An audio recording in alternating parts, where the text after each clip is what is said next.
warahmatullahi wabarakatuh. Om Swastiastu. Hello everyone. Let me introduce myself. My name is Wayantiara. NPM 2241123. I'm from Management Class 22E. In this video, I explain about motivation and job certification. Next, understanding motivation. Work motivation is an inner strength that can arouse, direct, and influence a person to have the incentive and pursuit of volunteer behavior in carrying out job. Work motivation is a collection of increased energy both from within outside work, starting for related effort, considering direction, intensity, and percentage. Next, type of work motivation. Number 1, positive motivation.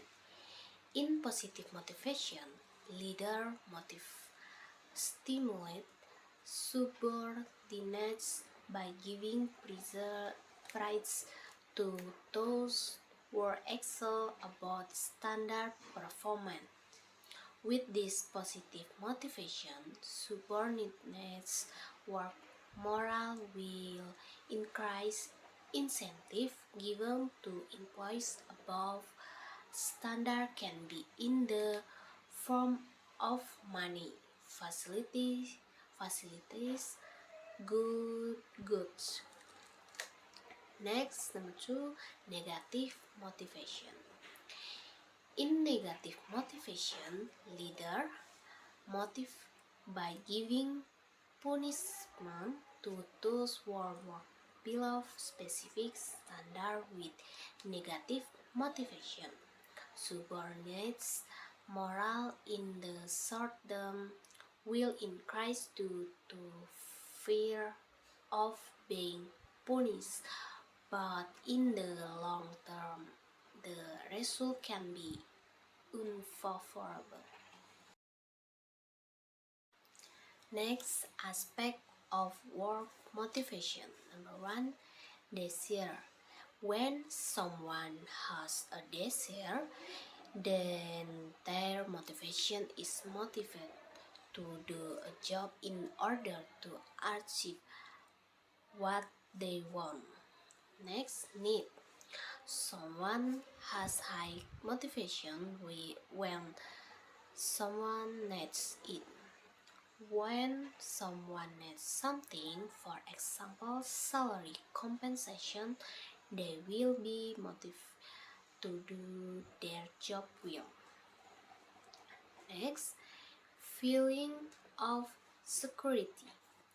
Someone will try to do something also because of fear when that person does not do something. So the reason for motivation arises because when someone does something, they feel safe. Of work motivation. The principle of inclusion. The principle of inclusion means inviting subordinates to participate and giving the opportunity to submit ideas and recommendations in the decision-making process. In the way, subordinates feel partly responsible for achieving given goals so that their morale and work enthusiasm will increase. Next, communication principle.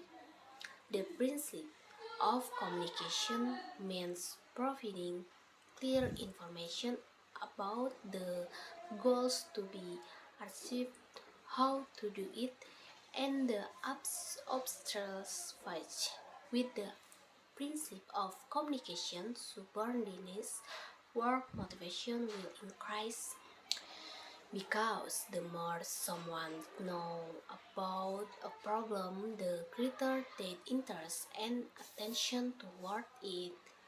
If a leader makes a real effort to keep his subordinates informed, he will say, I think you are important person. I want to make sure that you what is going in this way subordinates will we approach and will work hither. Next, principle of recognition. The principle of recognition means giving opportunity and response, reward and recognition to subordinates for their work achievement. Subordinates will work harder and because more diligent if they continuously receive recognition and satisfaction from their effort. When giving recognition or praise to subordinates, it shall be explained that he deserves to receive the award because of his work performance of the service. He is provided recognition and praise must be given secretly in public so that the recognition or praise becomes greater. Next, factor driving work motivation. Uh, Next, energy. Energy is what leaders do when they set the right example, communicate clearly, and challenge in the right way. This is done by explicit communication and challenge. Number one, explicit.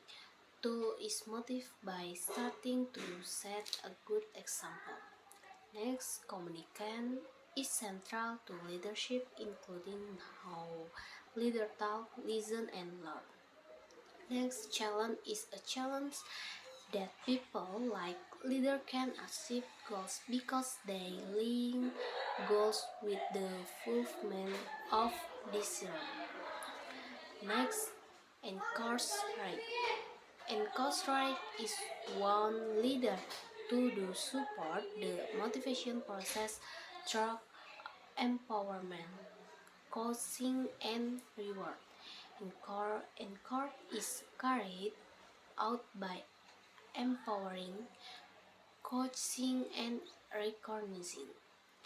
Next, empower is a process where people assume responsibility and are given the authority to do their work. Number two, coach is an opportunity for leaders to get to know their subordinates' personality and show how they can help workers achieve personal and organizational goals. Number three, recognize the single most powerful reason why people work beside the need for income. Next, exhorting.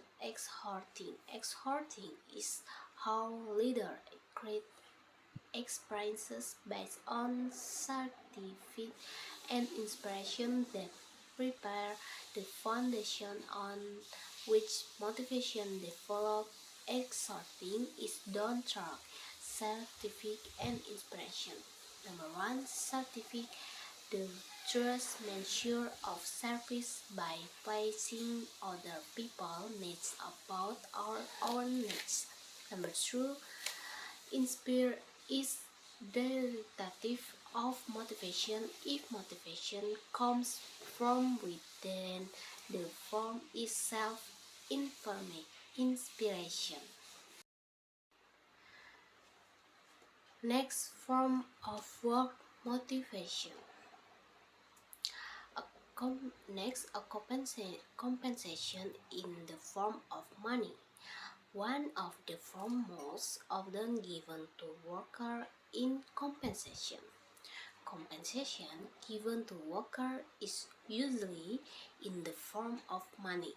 Compensation as a force to provide motivation always has a good reputation or name and is sold be so. Although it is not all true that everyone will do anything to increase income. However, over the decades, it has been proven that almost anyone will do anything to prevent someone else from taking their source of income. Next, direction and control. Direction means determining what they shall do or not do.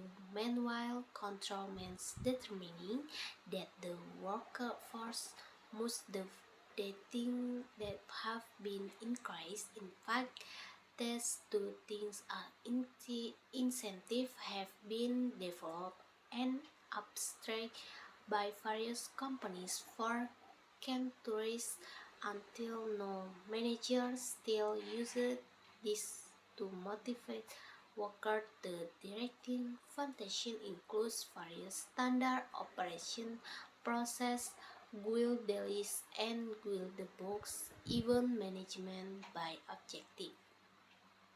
The control function includes work assessment, quality inspection, and measure of work result. Determination of effective work partner. In general, the direction to work burden will hamper work productivity because management realized that the problems stem from the way work was organized.